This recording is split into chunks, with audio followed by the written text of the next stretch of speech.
সহিংসতায় জর্জরিত নেপাল থেকে আসছে একের পর এক আলোচিত ছবি ও ভিডিও। এর মধ্যে সবচেয়ে বেশি আলোচনার জন্ম দিয়েছে একটি ভিডিও।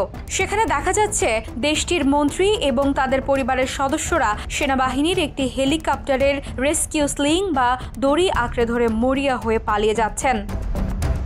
সামাজিক যোগাযোগ মাধ্যম প্ল্যাটফর্মের সরকারি নিষেধাজ্ঞার পরই রাজধানী কাঠমান্ডুতে বিক্ষোভ শুরু হয়। টানা 2 দিন ধরে বিক্ষোভ, ভাঙচুর, গুলিতে প্রাণ গেছে 20 জনের বেশি মানুষের। পরিস্থিতি এতটাই নিয়ন্ত্রণের বাইরে চলে যায় যে মঙ্গলবার পদত্যাগ করতে বাধ্য হন প্রধানমন্ত্রী কেপি শর্মা ওলি। তার পরদিন প্রেসিডেন্টও সরে দাঁড়ান। কিন্তু তাতেও থামেনি আন্দোলন। রাজধানী জুড়ে টায়ার জ্বলে, সরকারি অফিসে আগুন লাগে, সেনারা রাস্তায় টহল দিয়ে জনগণকে ঘরে ফেরার নির্দেশ দেয়।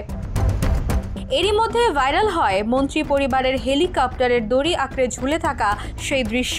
ভাইরাল হওয়া ভিডিওটিতে দেখা যায় সেনা হেলিকপ্টার থেকে ঝুলছে রেস্কিউ দড়ি, আর সেই দড়ি আঁকড়ে ধরে প্রাণ বাঁচাতে ঝুলে আছেন নেপালের এক মন্ত্রী ও তার পরিবারের সদস্যরা। সাধারণ মানুষ যেখানে পুলিশের গুলিতে মারা যাচ্ছে, সেখানে ক্ষমতাবানরা যেন সিনেমার নায়ক নায়িকার মতো ঝুলে ঝুলে পালিয়ে যাচ্ছেন। এ দৃশ্যকে কেউ নিচ্ছেন ক্ষোভের চোখে, কেউ আবার বানাচ্ছেন মিম।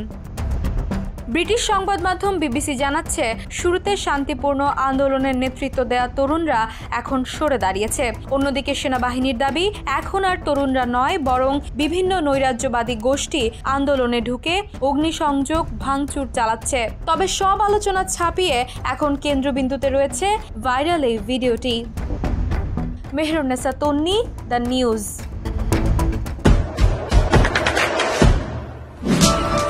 দেশে দেশে সবার সাথে দ্য নিউজ।